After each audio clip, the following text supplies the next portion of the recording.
मुख्य पशु चिकित्सा अधिकारी के ऑफिस पर बैठे हैं, क्या मामला? पिछले 4 दिन 5 दिन से कुछ फोटो ऐसे प्राप्त हो रहे थे तो जिन्हें देखकर गौशालाओं की हालत बड़ी चिंताजनक दिखाई दे रही थी। आज सुबह मैं फीना गौशाला पहुंचा तो वहां जाकर जब मैंने देखा कि वहां कोई टैंक, जो पानी के टैंक बने हुए हैं, टैंकों में पानी नहीं है।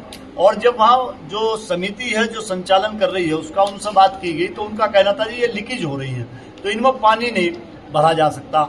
542 गाय उस गौशाला के अंदर हैं। गाय प्यास से तड़प तड़प कर मर रही है। गांव के लिए चारा नहीं है। हम गौशालाओं में चारा पानी जन्मदिन पर उस पर लगातार पहुंचवा भी रहे हैं, जन सहयोग भी दिलवा रहे हैं। उसके बाद भी गौशालाओं की हालत नहीं सुधर रही। सारी गौशालाओं में पशु मर रहे हैं प्यास से और भूखे। और वहां जो कुट्टी काटने की मशीन थी वो जब हमने देखी तो उस मशीन में 6 महीने से हो सकता कुट्टी ना कटी हो। तो ये हालात गौशालाओं के हैं। नोडल अधिकारी मुख्य पशु चिकित्सा अधिकारी हैं तो हम जिम्मेदार मुख्य पशु चिकित्सा अधिकारी को मानते हैं। इसके लिए हम यहाँ आकर इसलिए बैठे हैं और इस संकल्प के साथ बैठे हैं कि जब तक गांव के भोजन की और पानी की व्यवस्था नहीं हो जाती तब तक हम भी भोजन और पानी नहीं करेंगे। और यहाँ आकर बैठ गए हैं। पूरे जनपद का संगठन भी हमारा अलर्ट पर है। अगर आवश्यकता पड़ी तो चाहे वो पूरे प्रदेश में आंदोलन ले जाना पड़ा, पूरे जनपद में ले जाना पड़ा, लेकिन इन बेईमानों का इलाज करके हम जाएंगे। अध्यक्ष जी, सरकार गांव के चारे के लिए भी पैसे भेजी थी, वो पैसा कहाँ पर जा रहा है? अब पैसा कहाँ जा रहा है यही देखकर तो हम आश्चर्यचकित हैं कि गौशालाओं का जो चारे का पैसा 50 रुपए प्रति पशु आ रहा, उस पैसे को कौन खा रहा, कहाँ वो बंदरबाट हो रहा? वो विकास विभाग खा रहा है, या तो यह मुख्य पशु चिकित्सा अधिकारी खा रहे हैं, या जो वीडियो चला रहे हैं, या जो नगर पालिका चला रही है वो खा रहे होंगे।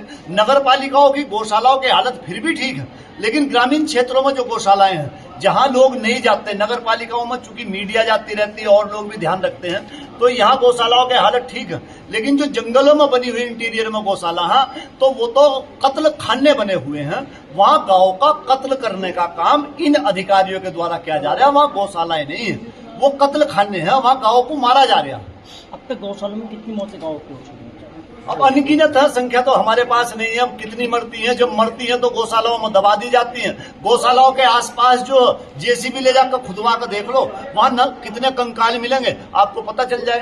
तमाम गाय मरी पड़ी होंगी दबी। आप मानते हैं कि अधिकारियों की मिलीभगत से काम? बिना, देखो सरकार अपना करने का काम कर रही है, सरकार पैसे दे रही है। अगर ये अधिकारी बेईमान ना हो और ये अधिकारी ना लूट रहे हो, ये ना लूटते तो ये सब थोड़ी ना होता। ये जिम्मेदारी अधिकारियों की, इसके लिए जिम्मेदार अधिकारी है, सरकार थोड़ी इसके लिए जिम्मेदार। सरकार तो अपना करने का काम कर रही। सरकार ने तो जो पैसा देना था पैसा रिलीज कर दिया, और वो कमी पड़ रही है तो हम जन सहयोग करने के लिए तैयार हैं। हम सहयोग में आने के लिए तैयार हैं। हम सब लोग सहयोग करेंगे आपका। भाई अगर कमी पड़ रही तो आप बताओ तो हिसाब किताब, लेकिन उस सबको ये खाने का काम कर रहे हैं। इस जनपद के अंदर जहरीली खल बिकवाने का काम अब से 1 महीना पहले यहाँ एक जसवंत सिंह किसान है, उनकी एक भैंस मरी। उस भैंस का जब पोस्टमार्टम करवाया गया और उस पशु आहार का, मयूर कंपनी का पशु आहार, जब उसका पोस्टमार्टम वो करवाया गया, सैंपल आए, तो उसके अंदर जहरीले तत्व पीएम रिपोर्ट में पाए गए, जिनके कारण उस भैंस की मौत हुई। और उसके बाद वो लिखकर हमने डीएम साहिबा को दे दिया। डीएम साहिबा ने इन्हें लिख कर दे दिया। आज तक उस खल की बिक्री पर रोक नहीं लगाई गई। उसकी एफआईआर थाने में हो गई, पीएम तभी होता जब रिपोर्ट होती। कप्तान साहब को हमने लिख कर दे दिया। तो दरोगा जी सेटिंग करते हुए घूम रहे हैं।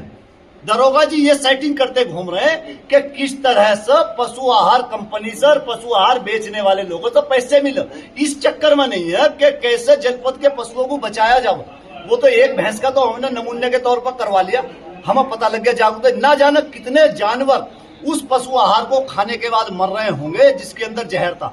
और कई बार बताने के बाद, जिलाधिकारी को भी बताया, कप्तान साहब को भी बताया, कई बार बताने के बाद भी आज तक वो पशु आहार दुकानों पर से हटवाया नहीं गया। कितनी खतरनाक बात है।